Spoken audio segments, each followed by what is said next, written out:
O mundo sempre irá considerar a justiça, a retidão, a honestidade e a honra como fanatismo. Considerarão que é exagero, mas Deus deixou claro e exigiu e exige retidão, santidade. No Salmo capítulo 86 é dito que a base do trono de Deus é justiça e retidão.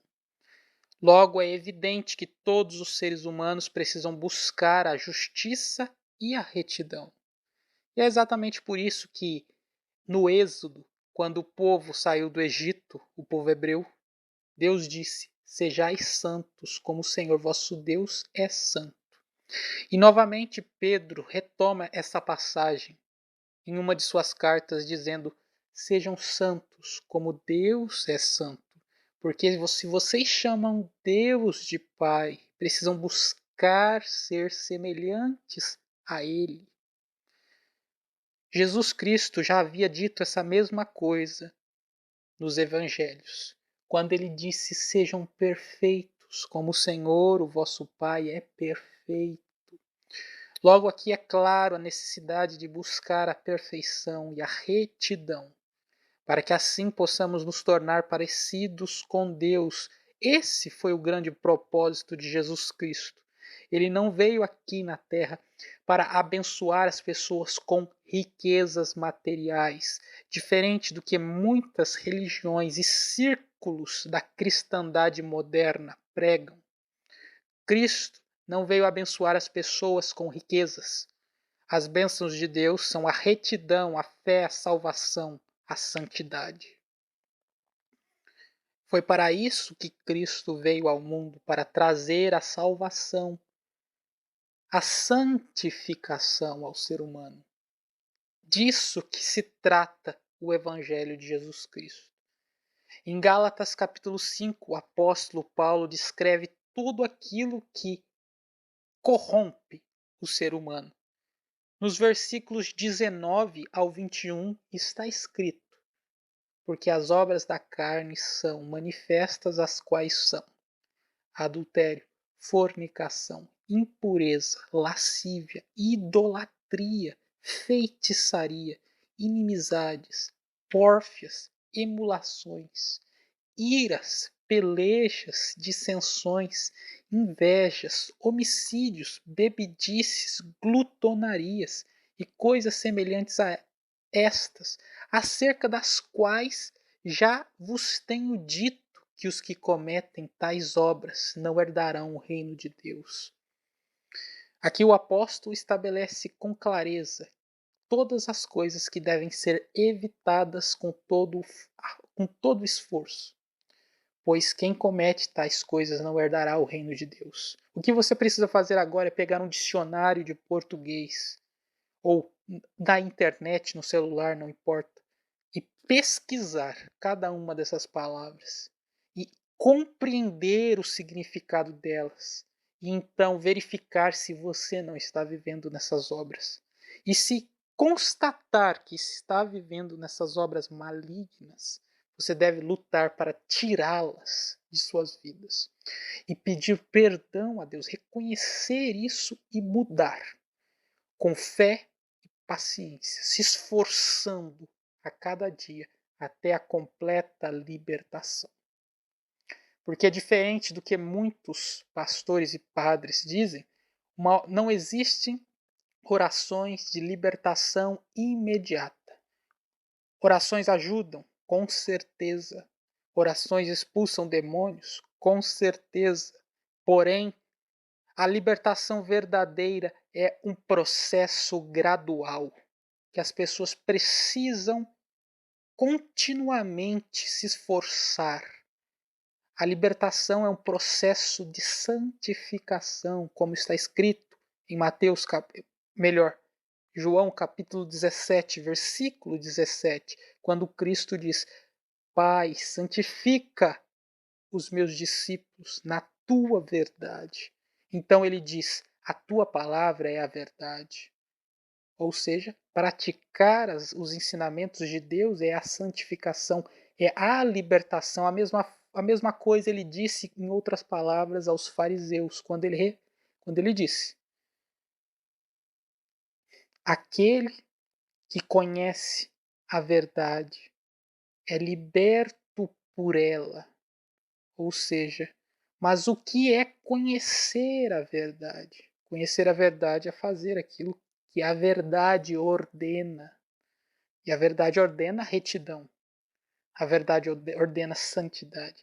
A verdade ordena que os seres humanos busquem se tornarem pessoas melhores continuamente em todas as áreas da vida. Porque foi isso que Cristo disse para que os seres humanos fizessem, que eles se afastassem do mal e fizessem o bem. Nisso consiste o Evangelho. Não existe outro Evangelho além desse. Crer em Cristo e buscar a santificação. Fazer o que Ele ensina. O que Ele ensina foi isso. Fazer o bem ao próximo. E pregar o Evangelho do mesmo tipo. O Evangelho que chama as pessoas a lutar contra o mal e fazer o que é bom, sempre com fé em Deus, com persistência e perseverança, buscando sempre se aproximar, se assemelhar a Deus, a Cristo, a cada dia mais. Como foi escrito nas cartas de João, como foi escrito nos ensinamentos de Paulo. Todo o Evangelho se baseia nisso, na santificação, na prática da retidão. E as bênçãos de Deus significam o amor. Coríntios capítulo 13. O desapego da matéria, ou seja, você deve ser uma pessoa desapegada das coisas materiais. Entenda que ser desapegado das coisas materiais não é se tornar uma pessoa apática, uma pessoa que não faz nada, mas sim entender que as coisas da terra perecem e que por isso o que importa de fato são as coisas espirituais. Esse foi um dos grandes ensinamentos de Cristo, porque ele mesmo disse: de que vale ganhar o mundo e perder a alma? Aqui ele disse: de que vale ser rico? De que vale valorizar as coisas materiais mais do que as coisas eternas e perder a alma com isso? Foi isso que ele quis dizer. Valorizemos, portanto, as coisas que jamais perecem, as coisas do reino de Deus. Mas quais coisas são essas? Como disse o Senhor: onde estiver o vosso coração, aí estará o vosso tesouro. Ou melhor, onde está o vosso tesouro, aí estará o seu coração. Quais são esses tesouros? Eu vou dizer quais são esses tesouros. São os tesouros do caráter de Deus. Vou enumerá-los para você: retidão, santidade, amor, honra, lealdade, fidelidade, sabedoria, domínio próprio, persistência, diligência, perseverança, ousadia, obstinação. Entenda que a obstinação não como rebeldia, mas como um sentimento de buscar vencer a cada instante, sem nunca desistir. A sede da vitória.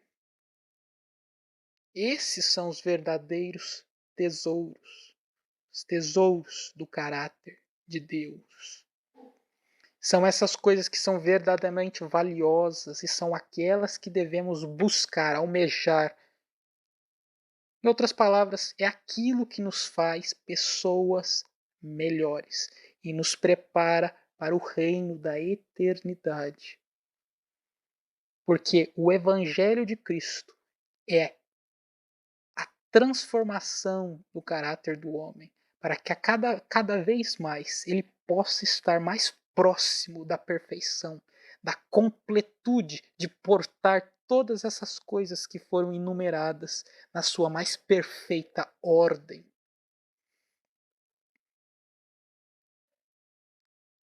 O Evangelho é essa preparação, é essa santificação, aperfeiçoamento do caráter.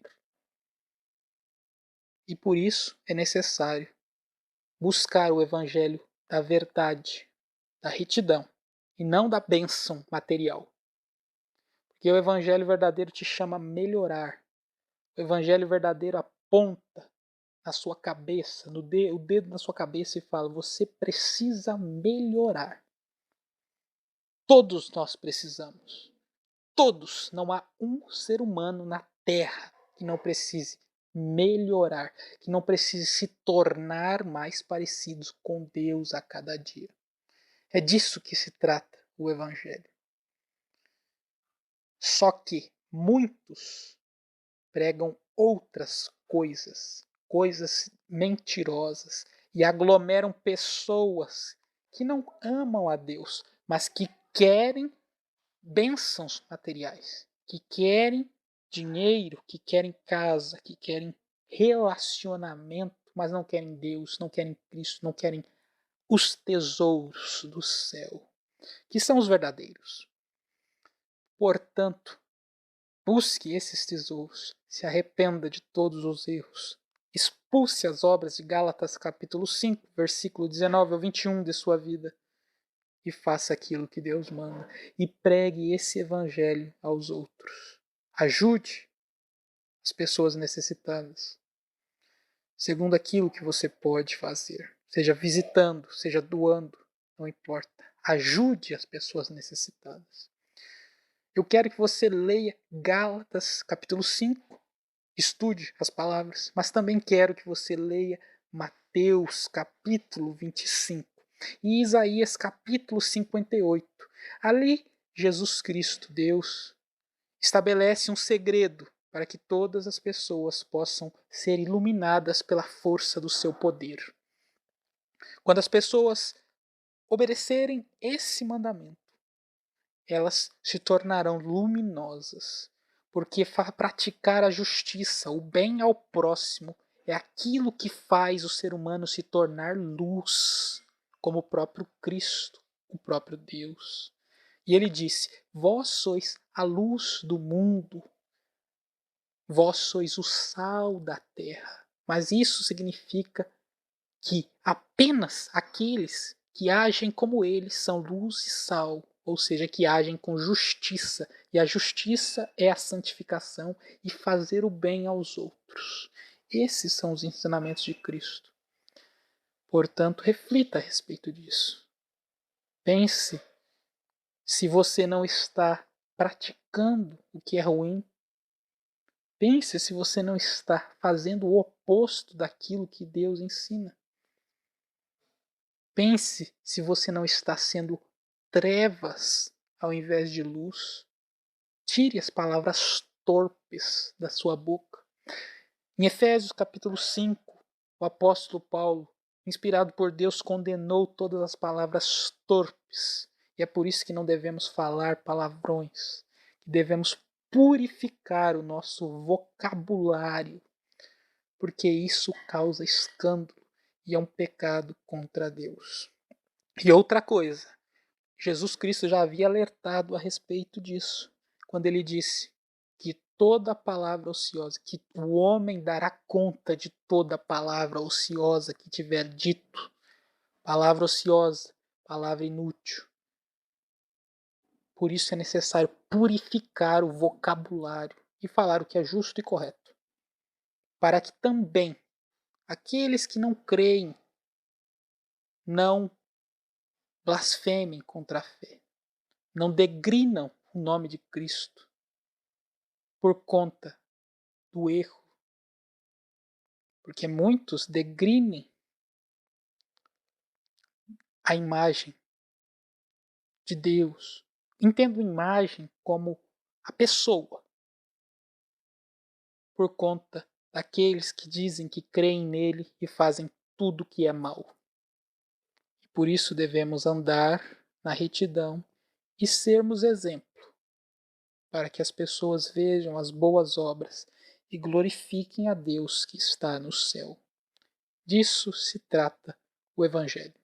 Tudo que foge disso é uma mentira. Tudo que foge disso são enganações colocadas por Satanás para que as pessoas se desviem da verdade, para que as pessoas andem no engano e assim sejam destruídas no inferno junto com ele. Porque o maior propósito das trevas é levar o máximo de seres humanos com eles para o inferno. Entendam eles como todos os demônios e entidades malignas, que não existe só Satanás, existem muitos. Ouça a verdade de Deus e busque se tornar uma pessoa melhor. Essa é a mensagem de Deus para abençoar a sua vida. Busque a sabedoria, busque o verdadeiro evangelho do arrependimento, da santificação, da retidão, da prática da justiça. Esse é o verdadeiro evangelho de Jesus Cristo. Todos os outros não levam o homem a Deus. Todas as outras coisas levam o homem à condenação, à ilusão e depois à destruição eterna.